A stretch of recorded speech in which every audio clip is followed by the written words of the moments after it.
Hello everyone, എല്ലാവർക്കും pathways അക്കാദമിയുടെ daily news അനാലിസിലേക്ക് സ്വാഗതം.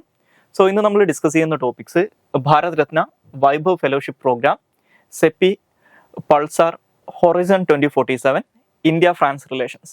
അപ്പോൾ അതിനകത്ത് നമ്മൾ ആദ്യം ഡിസ്കസ് ചെയ്യാൻ പോകുന്നത് ഭാരത് രത്നയെ കുറിച്ചാണ്. ഈ ഭാരത് രത്ന എന്ന് പറയുന്ന ടോപ്പിക് ജസ്റ്റ് ഒരു പ്രിലിംസ് പോയിന്റ് ഓഫ് വ്യൂ മനസ്സിലാക്കാൻ ശ്രമിക്കുക. കാരണം ഇപ്പോൾ UPSC ഇതിന് മുമ്പത്തെ വർഷങ്ങളിൽ 2022-21 ആ സമയത്തൊക്കെ ഈ നാഷണൽ അവാർഡ്സിനെ കുറിച്ച് ചോദ്യം ചോദിച്ചിട്ടുണ്ടായിരുന്നു പ്രിലിംസിന്. അപ്പോൾ ഭാരത് രത്ന എന്ന് പറയുന്നത് എല്ലാവർക്കും അറിയാം, ഇത് ഇന്ത്യയിലെ ഹയസ്റ്റ് ഒരു സിവിലിയൻ ഓണറാണ്, അല്ലെങ്കിൽ ഇന്ത്യയിലെ ഏറ്റവും ഉയർന്ന സിവിലിയൻ ബഹുമതി എന്ന് പറയുന്നത് ഭാരത് രത്നയാണ്. ഇത് 1954 നമ്മൾ നോർമലി നാഷണൽ അവാർഡ്സ് അല്ലെങ്കിൽ ഭാരത് അവാർഡ്സ് എന്ന് വിളിക്കുന്ന ഈ പത്മ അവാർഡ്സ് എന്ന് വിളിക്കുന്ന പത്മശ്രീ, പത്മഭൂഷൺ അതിൻ്റെയൊക്കെ കൂടെ 1954 ഭാരത് രത്നയും എസ്റ്റാബ്ലിഷ് ചെയ്യുന്നത്. ഈ ഭാരത് രത്ന സാധാരണഗതിയിൽ കൊടുക്കാറുള്ളത് ഒരു ആൾ അല്ലെങ്കിൽ ഒരു വ്യക്തി അയാൾ കൊടുത്തിട്ടുള്ള എക്സെപ്ഷണൽ ആയിട്ടുള്ള സർവീസോ അല്ലെങ്കിൽ പെർഫോമൻസിൻ്റെയോ അടിസ്ഥാനത്തിൽ അതിനുള്ള ഒരു റെക്കഗ്നിഷൻ എന്നുള്ള രീതിയിലാണ് ഭാരത് രത്ന കൊടുക്കാറുള്ളത്. അതിന് ഇന്ന ഫീൽഡ് എന്നൊരു കൃത്യമായിട്ടൊരു ഫീൽഡൊന്നും പറയുന്നില്ല, any field of human Endeavour എന്നാണ് പറയുന്നത്. അപ്പോൾ ഏത് മേഖലയിലാണെങ്കിലും എക്സെപ്ഷണൽ ആയിട്ടുള്ള സർവീസോ പെർഫോമൻസോ കാഴ്ചവെച്ചവർക്ക് ഈ ഭാരത് രത്ന കൺഫർ ചെയ്യാൻ പറ്റും. അപ്പോൾ ഭാരത് രത്ന കൊടുക്കുന്നത് ഇന്ത്യൻ പ്രസിഡൻ്റാണ്, പക്ഷേ പ്രസിഡന്റ് ഈ ഭാരത് രത്ന കൺഫർ ചെയ്യുന്നത് ഇന്ത്യൻ പ്രൈം മിനിസ്റ്ററുടെ റെക്കമെൻഡേഷൻ്റെ അടിസ്ഥാനത്തിലാണ്. അപ്പോൾ ഇതിനകത്ത് ഒരു കൃത്യമായിട്ടുള്ള ഒരു ഫോർമലായിട്ടുള്ള റെക്കമെൻഡേഷൻ വേണമെന്ന് എവിടെയും പറഞ്ഞിട്ടില്ല. എന്നിപ്പോൾ ഈ ഭാരത് രത്നയായിട്ട് ബന്ധപ്പെട്ടിട്ടുള്ള ഗവൺമെൻറ് സൈറ്റുകളൊക്കെ എടുത്ത് നോക്കിക്കഴിഞ്ഞാൽ നിങ്ങൾക്ക് അതിനകത്ത് കാണാൻ സാധിക്കും. പക്ഷേ ഇങ്ങനെയാണ് നടക്കുന്നതെന്ന് മനസ്സിലാക്കുക.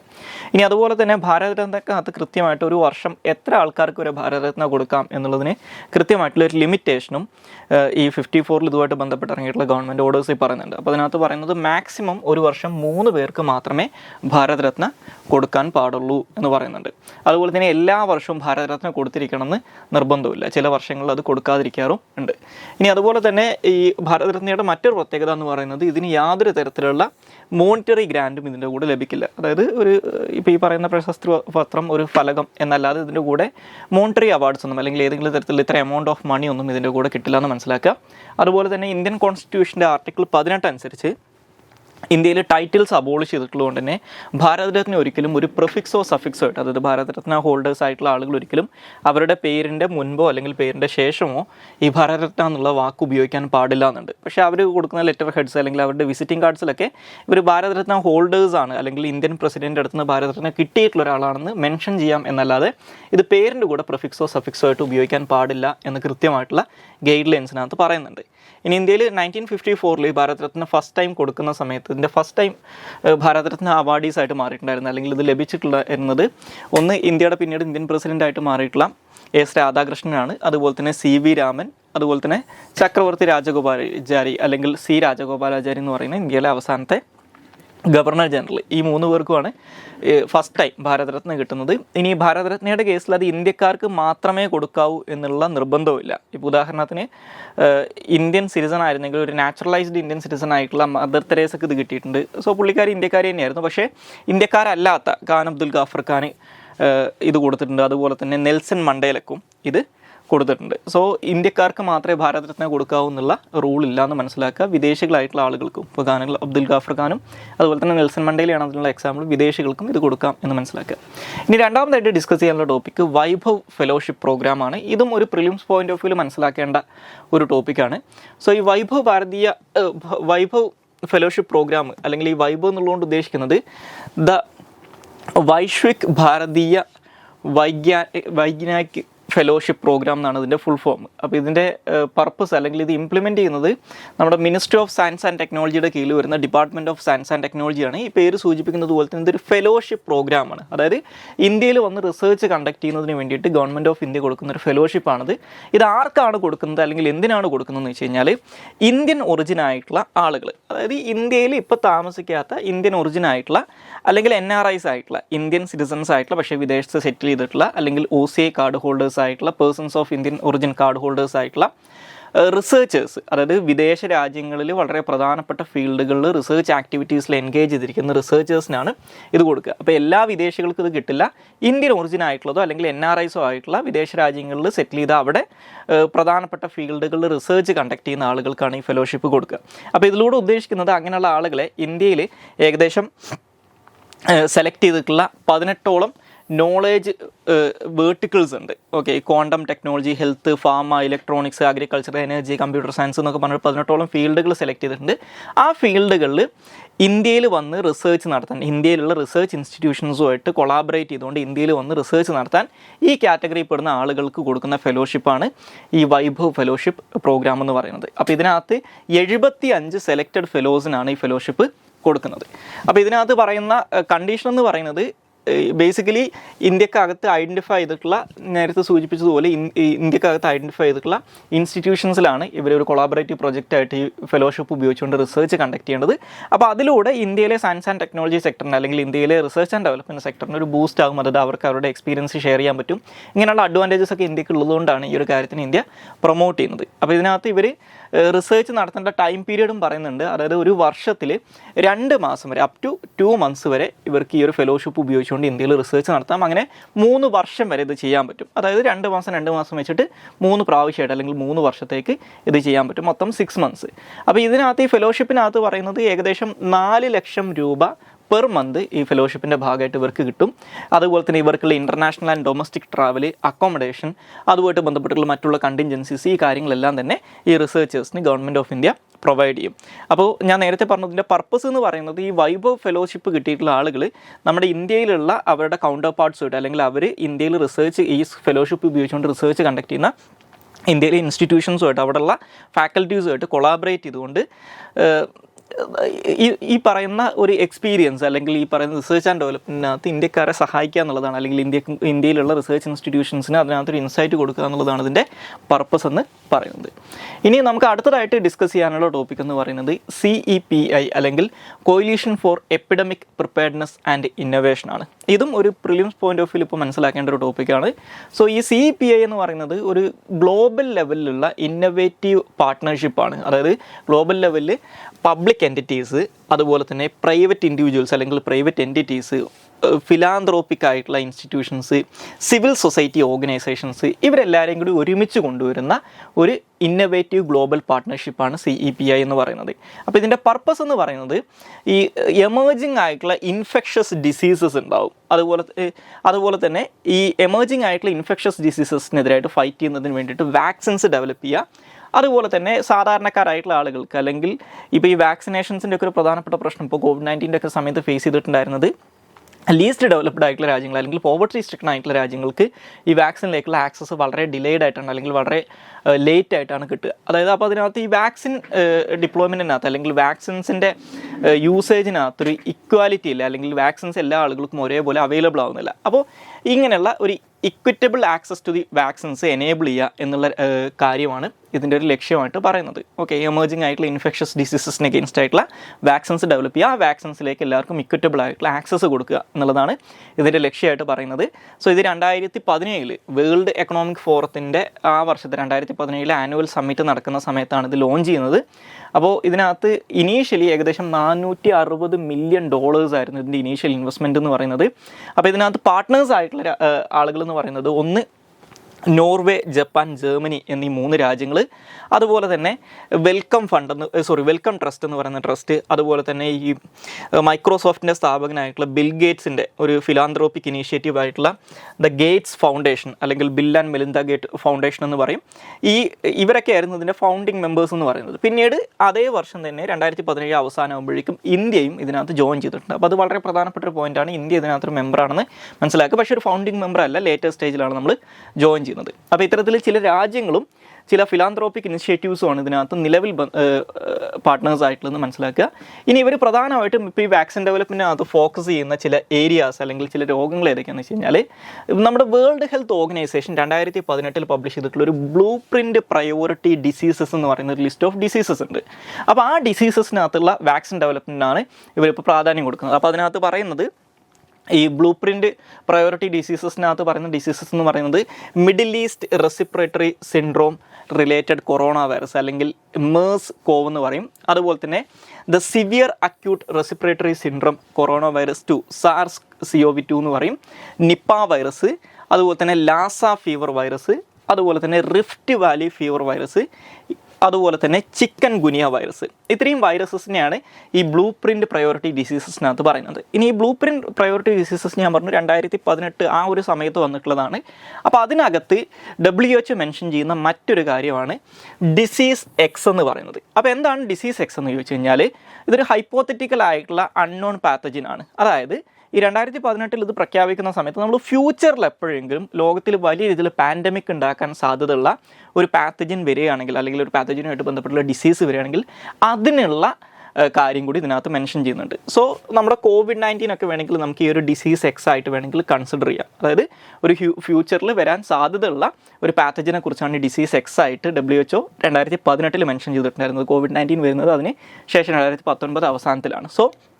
സോ ഈ ഡിസീസ് എക്സ് എന്ന് പറയുന്നത് ഇത്തരത്തിൽ ഫ്യൂച്ചറിൽ, ഇപ്പോൾ COVID-19 മാത്രമല്ല, ഫ്യൂച്ചറിൽ ഇത്തരത്തിലൊരു വൈറസ് വന്നു കഴിഞ്ഞാൽ അതിനെ കൂടി ഫൈറ്റ് ചെയ്യാനുള്ള കാര്യത്തെക്കുറിച്ച് ഈ ബ്ലൂ പ്രിൻറ്റ് പ്രയോറിറ്റി ഡിസീസസിനകത്ത് പറയുന്നുണ്ട്. സോ ഈ ഡിസീസസിനുള്ള വാക്സിൻസ് ഡെവലപ്പ് ചെയ്യലാണ് ഈ സെപ്പി ബേസിക്കലി ഫോക്കസ് ചെയ്യുന്നതെന്ന് മനസ്സിലാക്കുക.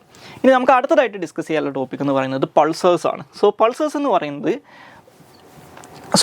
എന്ന് പറയുന്നത് ഒരു റാപ്പിഡ്ലി റൊട്ടേറ്റിംഗ് ആയിട്ടുള്ള ന്യൂട്രോൺ സ്റ്റാർസ് ആണ്. അതായത് അവരുടെ പ്രത്യേകത എന്ന് പറഞ്ഞു കഴിഞ്ഞാൽ നിങ്ങൾക്കറിയാം, ന്യൂട്രോൺ സ്റ്റാർസ് എന്ന് പറയുന്നത് വളരെ വലിപ്പം കൂടിയ സ്റ്റാറുകളുടെ അവസാന ഘട്ടം എന്ന് പറയുന്നത് ഒന്നുകിൽ നോർമലി അവറ്റകൾ ഈ പറയുന്ന ബ്ലാക്ക് ഹോൾസ് ആയിട്ട് മാറും, അല്ലെങ്കിൽ ന്യൂട്രോൺ സ്റ്റാർസ് ആയിട്ട് മാറും. ന്യൂട്രോൺ സ്റ്റാർസ് എന്ന് പറഞ്ഞു കഴിഞ്ഞാൽ ഒരു സ്റ്റാറിൻ്റെ ബേസിക്കലി അതിൻ്റെ എനർജിയൊക്കെ തീർന്നതിന് ശേഷം അവസാനം അതിൻ്റെ കോറ് മാത്രം ബാക്കി വരും. അപ്പോൾ ആ കോറാണ് ഈ ന്യൂട്രോൺ സ്റ്റാർസ് എന്ന പേരിൽ അറിയപ്പെടുന്നത്. അപ്പോൾ ഈ പൾസേഴ്സ് എന്ന് പറയുന്നത് ജസ്റ്റ് ഏതെങ്കിലും ഒരു ന്യൂട്രോൺ സ്റ്റാർ അല്ല. ഈ ന്യൂട്രോൺ സ്റ്റാർ വളരെ റാപ്പിഡായിട്ട് റൊട്ടേറ്റ് ചെയ്യുന്നുണ്ടാകും. അത് കൂടാതെ വലിയ രീതിയിൽ pulses of electro magnetic radiation അവർ പുറത്തു വിടുന്നുണ്ടാകും. കാരണം അതിൻ്റെ പോൾസിൽ ഹൈലി മാഗ്നറ്റിക് ആയിട്ടുള്ള പോൾസ് ആയിരിക്കും ഉണ്ടാവുക. അപ്പോൾ ഇങ്ങനെ റൊട്ടേറ്റ് ചെയ്യുന്നതിൻ്റെ കൂടെ ഇവർ വലിയ രീതിയിൽ പൾസസ് ആയിട്ട് ഇലക്ട്രോ മാഗ്നറ്റിക് റേഡിയേഷൻ പുറത്തു വിടുന്നുണ്ടാവും ഒരു റെഗുലർ ഇൻ്റർവെൽസിൽ. ആ ഇൻ്റർവെൽസ് എന്ന് പറയുന്നത് സെക്കൻഡ്സ് തൊട്ട് മില്ലി സെക്കൻഡ്സ് വരെ ആവാമെന്നാണ് പറയുന്നത്. അപ്പോൾ ഇത് റൊട്ടേറ്റ് ചെയ്യുന്നതുകൊണ്ട് തന്നെ ഇതിൻ്റെ പോൾസിൽ നിന്നാണ് ഇത് പുറത്തു വിടുന്നത് കൊണ്ട് തന്നെ ഇത് എർത്തിനെ ഫേസ് ചെയ്യുന്ന സമയത്ത്, അതായത് ഇത് എമിറ്റ് ചെയ്യുന്ന അല്ലെങ്കിൽ ഈ പറയുന്ന ഇലക്ട്രോ മാഗ്നറ്റിക് റേഡിയേഷൻ ഈ പോൾസ് എമിറ്റ് ചെയ്യുന്ന സമയത്ത് ഈ പോൾസ് എർത്തിനെ ഫേസ് ചെയ്യുന്ന സമയത്ത് മാത്രമാണ് നമുക്ക് എർത്തിൽ നിന്ന് ഇത് ഒബ്സർവ് ചെയ്യാൻ പറ്റുക. അപ്പോൾ ഈ റേഡിയേഷൻ ഞാൻ നേരത്തെ പറഞ്ഞ പോലെ ഈ റേഡിയേഷൻ ബീംസ് എമിഷൻ എർത്തിനോട് ഫേസ് ചെയ്യുന്ന സമയത്ത് മാത്രമാണ് നമുക്ക് എർത്തിൽ നിന്ന് ഒബ്സർവ് ചെയ്യാൻ പറ്റും. അപ്പോൾ എത്ര മില്ലി സെക്കൻഡ്സ് ആണ് ഇത് റൊട്ടേറ്റ് ചെയ്യാൻ എടുക്കുന്നത്, ഇങ്ങനെയുള്ള കാര്യങ്ങളൊക്കെ അതിലൂടെ റിസർച്ചേഴ്സിന് ഐഡൻറ്റിഫൈ ചെയ്യാൻ പറ്റും. അപ്പോൾ ഇത്തരത്തിൽ ഒരു റെഗുലർ ഇൻ്റർവെൽസിൽ ഇങ്ങനെ ഇത് റൊട്ടേറ്റ് ചെയ്യുകയും ഇത് എമിറ്റ് ചെയ്യുകയും ചെയ്യുന്നതുകൊണ്ട് തന്നെ ഇത് അറിയപ്പെടുന്നത് light house of the universe എന്നുള്ള പേരിലാണ് ഈ പൾസേഴ്സ് അറിയപ്പെടുന്നത്. ഇനി ഈ പൾസേഴ്സിനകത്ത് 3 ടൈപ്പ് ഓഫ് പൾസേഴ്സ് ഉണ്ട്. ഒന്ന് റേഡിയോ പൾസേഴ്സ് ആണ്. റേഡിയോ പൾസേഴ്സ് എന്ന് പറഞ്ഞു കഴിഞ്ഞാൽ റേഡിയോ വേവ്സ് എമിറ്റ് ചെയ്യുന്ന പൾസേഴ്സ് ആണ്. ഇവരാണ് ആദ്യമായിട്ട് ഡിസ്കവർ ചെയ്യപ്പെടുന്ന പൾസേഴ്സ് എന്ന് പറയുന്നത് റേഡിയോ പൾസേഴ്സ് ആണ്. ഇനി അതുപോലെ തന്നെ എക്സ്റേ പൾസേഴ്സ് ഉണ്ട്. എക്സ്റേ പൾസേഴ്സ് എന്ന് പറയുന്നത് പേര് സൂചിപ്പിക്കുന്ന പോലെ തന്നെ എക്സ്റേ എമിറ്റ് ചെയ്യുന്ന പൾസേഴ്സ് ആണ്. അതുപോലെ തന്നെ ഗാമാ റേ പൾസേഴ്സും ഉണ്ട്. ഗാമാ റേ പൾസേഴ്സ് എന്ന് പറഞ്ഞാൽ ഗാമാ റേ എമിറ്റ് ചെയ്യുന്ന പൾസേഴ്സ് ആണ്. ഇനി അടുത്തതായിട്ട് ഡിസ്കസ് ചെയ്യാനുള്ള ടോപ്പിക്ക് ഹൊറൈസൺ 2047 ആണ്. സോ ഈ ഹൊറൈസൺ 2047 എന്ന് പറയുന്നത് ഇന്ത്യ ഫ്രാൻസ് റിലേഷൻഷിപ്പുമായിട്ട് ബന്ധപ്പെട്ടിട്ടുള്ളൊരു കാര്യമാണ്. സോ ബേസിക്കലി ഇതൊരു റോഡ് മാപ്പാണ്. അതായത് ഇന്ത്യയും ഫ്രാൻസും തമ്മിൽ 1998 ഒരു സ്ട്രാറ്റജിക് കോപ്പറേഷൻ എഗ്രിമെൻറ്റ് അല്ലെങ്കിൽ ഒരു സ്ട്രാറ്റജിക് പാർട്ട്ണർഷിപ്പ് എഗ്രിമെൻറ്റ് സൈൻ ചെയ്തിട്ടുണ്ട്. അപ്പോൾ ആ സ്ട്രാറ്റജിക് പാർട്ട്ണർഷിപ്പ് എഗ്രിമെൻറ്റിൻ്റെ 25 വർഷം പൂർത്തിയാകുന്നത് 2023 സോ അപ്പോൾ ആ ഒരു സാഹചര്യത്തിൽ ഇന്ത്യയും ഫ്രാൻസും കൂടി ജോയിൻ്റ് ആയിട്ട് ഡിക്ലെയർ ചെയ്തിട്ടുണ്ട് അല്ലെങ്കിൽ ജോയിൻ്റ് ആയിട്ട് അനൗൺസ് ചെയ്തിട്ടുണ്ടായിരുന്ന ഒരു റോഡ് മാപ്പാണ് ബേസിക്കലി ഈ പറയുന്ന ഹൊറൈസൺ 2047 എന്ന് പറയുന്നത്. അതായത് അടുത്ത 25 വർഷത്തേക്ക് 2047 വരെയുള്ള 25 വർഷത്തേക്ക് നമ്മുടെ സ്ട്രാറ്റജിക് പാർട്ട്ണർഷിപ്പ് എങ്ങനെയാണ് കൊണ്ടുപോകേണ്ടത്, ഏതൊക്കെ ഏരിയാസിലാണ് കൊളാബറേറ്റ് ചെയ്യേണ്ടത് എന്നുള്ള കാര്യങ്ങളൊക്കെയാണ് ഈ ഹൊറൈസൺ 2047 പറയുന്നത്. അപ്പോൾ എന്താണ് ഹൊറൈസൺ 2047 എന്ന് ചോദിച്ചു കഴിഞ്ഞാൽ 2047 വരെയുള്ള കാലഘട്ടത്തിലേക്ക് ഇന്ത്യയുടെയും ഫ്രാൻസിൻ്റെയും സ്ട്രാറ്റജിക് റിലേഷൻഷിപ്പിനുള്ള ഒരു റോഡ് മാപ്പാണ് ഹൊറൈസൺ 2047 എന്ന് പറയുന്നത്. ഇത് അനൗൺസ് ചെയ്യുന്നത് ഇന്ത്യ ഫ്രഞ്ച് സ്ട്രാറ്റജിക് പാർട്ട്ണർഷിപ്പ് എഗ്രിമെൻറ്റിൻ്റെ 25 വർഷങ്ങൾ പൂർത്തിയാക്കിയ 2023 വർഷത്തിലാണിത് അനൗൺസ് ചെയ്യുന്നത്. അപ്പോൾ ഈ 2047 പ്രത്യേകത എന്ന് പറഞ്ഞു കഴിഞ്ഞാൽ ഒന്ന്, രണ്ട് രാജ്യങ്ങളും തമ്മിൽ സ്ട്രാറ്റജിക് റിലേഷൻഷിപ്പ് എസ്റ്റാബ്ലിഷ് ചെയ്തിട്ടുള്ള 50 വർഷം പൂർത്തിയാകും. അതുപോലെ തന്നെ ഇന്ത്യയും ഫ്രാൻസും തമ്മിൽ ഡിപ്ലോമാറ്റിക് റിലേഷൻസ് എസ്റ്റാബ്ലിഷ് ചെയ്തതിൻ്റെ 100 വർഷവും ഇന്ത്യയുടെ സ്വാതന്ത്ര്യത്തിൻ്റെ 100 വർഷം കൂടിയാണ്. സോ അപ്പോൾ ആ രീതിയിൽ വളരെ സിംബോളിക് ആയിട്ടുള്ള ഒരു ഇയറാണ് 2047 എന്ന് പറയുന്നത്. അതുകൊണ്ടാണ് ഈ ഒരു 2047 എന്നുള്ളത് ഇതിൻ്റെ കൂടെ ഈ ഒരു റോഡ് മാപ്പിൻ്റെ കൂടെ പറയാനുള്ള കാരണം. ഇനി ഈ പറയുന്ന അടുത്ത 25 വർഷത്തേക്കുള്ള ഈ ഒരു റോഡ് മാപ്പിനകത്ത് പ്രധാനമായിട്ടും 3 പില്ലേഴ്സാണ് പറയുന്നത്. ഒന്ന് സെക്യൂരിറ്റി ഏരിയനെ പ്രയോറിറ്റൈസ് ചെയ്യുന്ന പില്ലറാണ്. രണ്ടാമത്തത് പ്ലാനറ്റ് അതായത് നമ്മുടെ എൻവയോൺമെൻറ്റ് റിലേറ്റ് ചെയ്തിട്ടുള്ള കാര്യങ്ങൾ. മൂന്നാമത്തത് പീപ്പിൾ ടു പീപ്പിൾ കോൺടാക്റ്റ്. ഈ 3 ഏരിയാസിലേക്കാണ് ഇവർ പ്രധാനമായിട്ടും ഈ ഹൊറൈസൺ 2047 പ്രയോറിറ്റി ഏരിയാസ് ആയിട്ട് അല്ലെങ്കിൽ 3 പില്ലേഴ്സായിട്ട് പറയുന്നത്. ഇനി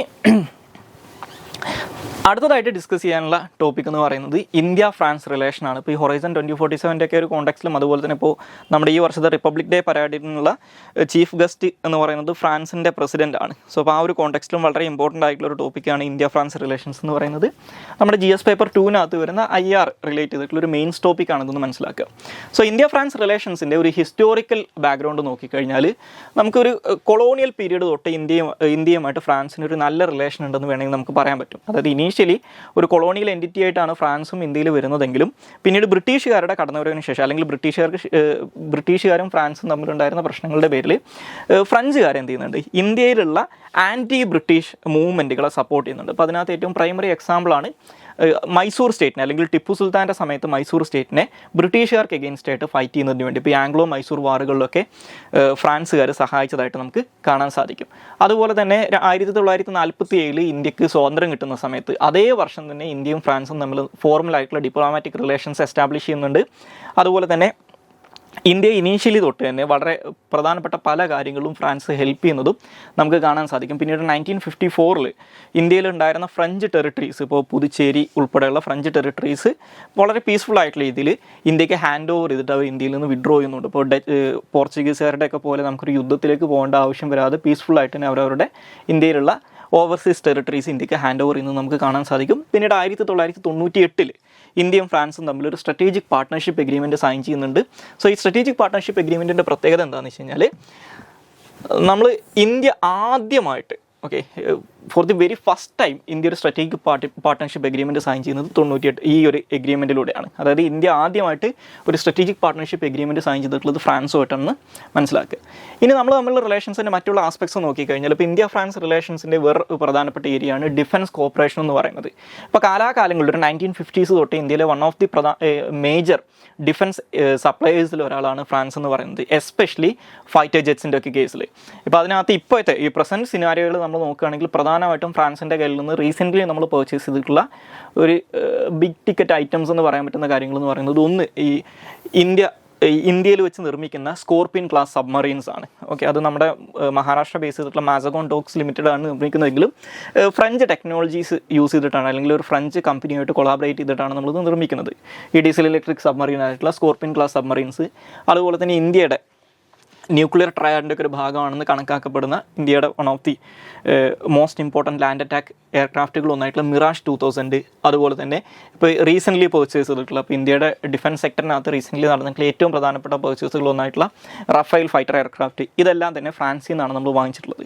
ഇനി ഇതുകൂടാതെ ഇന്ത്യയും ഫ്രാൻസിൻ്റെയും മിലിറ്ററി കോപ്പറേഷനകത്ത് വരുന്ന മറ്റൊരു ആസ്പെക്റ്റാണ് നമ്മുടെ ജോയിൻറ്റ് മിലിറ്ററി എക്സസൈസുകൾ.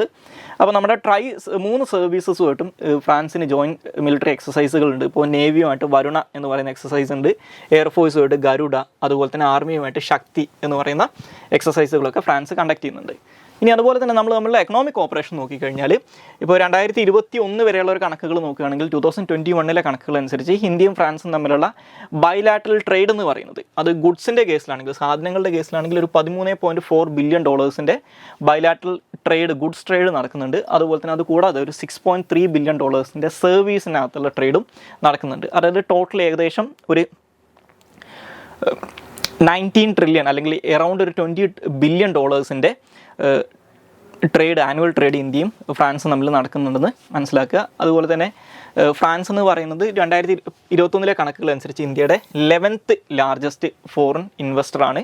ഏകദേശം 1000-ഓളം ഫ്രഞ്ച് കമ്പനീസ് ഇന്ത്യയിൽ ഓപ്പറേറ്റ് ചെയ്യുന്നുണ്ടെന്നാണ് പറയുന്നത്. അതുപോലെ തന്നെ ഇന്ത്യൻ കമ്പനീസ് ഇപ്പോൾ എസ്പെഷ്യലി ഫ്രാൻസിനകത്ത് IT സെക്ടറിലും ഫാർമസ്യൂട്ടിക്കൽ സെക്ടറിലും ബയോടെക്നോളജി സെക്ടറിലും ഒക്കെ ആയിട്ട് ഒരുപാട് ഇന്ത്യൻ കമ്പനീസ് ഫ്രാൻസിലും വർക്ക് ചെയ്യുന്നുണ്ടെന്നാണ് പറയുന്നത്. ഇനി അതുപോലെ തന്നെ 2022 ഇന്ത്യയും ഫ്രാൻസും തമ്മിൽ ഒരു road map on blue economy and ocean governance എന്ന് പറയുന്നൊരു കാര്യം നമ്മൾ അഡോപ്റ്റ് ചെയ്തിട്ടുണ്ട്. ഇനി അടുത്തതായിട്ട് നമ്മൾ ടെക്നോളജി ഫീൽഡിലുള്ള ഇന്ത്യ ഫ്രാൻസ് കോപ്പറേഷൻസ് നോക്കിക്കഴിഞ്ഞാൽ ഒന്ന് ഇപ്പോൾ റീസെൻ്റ്ലി 2019 നമ്മൾ സൈൻ ചെയ്ത ഒരു എഗ്രിമെൻ്റ് ആണ് the Indo French road map on cyber security and digital technology എന്ന് പറയുന്നത്.